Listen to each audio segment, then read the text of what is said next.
தத்துவம் நம்பர் 7. சில நேரத்தில் சிறந்தது கூட நல்லதுக்கு எதிரியாகும். பொதுவாக சொல்லணும்னா சாம்பாரில் மாங்காய் சின்னதாக வெட்டி எல்லாருக்கும் கிடைக்குன்னு போட்டாலும் சில அறவே காடுங்க அரகுறை சாக்கு சொல்லி ஏற்றிடும். சாம்பார் நல்லா இல்லையா? இதுக்கு பேர் சாம்பாரா? பருப்பை கழுவிட்டு மீதி தண்ணி இங்கே ஊற்றிருக்கிற. கமிட் எடுக்கிறீஞ்சா சொல்லணும்னா பாயா சாப்பிட்ற மூரில் இருக்க ஆளுகிட்ட ஆயா சுட்டதுன்னு ஆப்பத்தண்ணிட்டுனா அதுக்கப்புறம் நான் என்னத்த சொல்கிறது.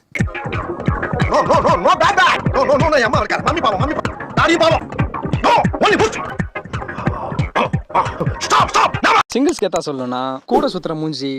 சொல்லி சூரஜ் எங்கடா இருக்க? வீட்ல. உங்க வீட்ல யாருமே இல்ல வரியா? சீரியஸா சொல்றேன்டா, வீட்ல யாருமே இல்ல. உண்மையிலே வா. 2 நிமிஷம் வந்துருவேன். இப்படி கேட்ட உடனே உன் கூட 100ல போகும். ஸ்லோவா போடான்னு பக்குமா சொன்னாலும் பஞ்ச பரதேசி பரலோகம் போகிறதுக்கு பைபாஸை பிடிச்சு போகும். ஐயோ டேய், அவன் தாண்டா இன்னைக்கு பெரிய வேலை பார்த்து விட்டு போயிட்டா.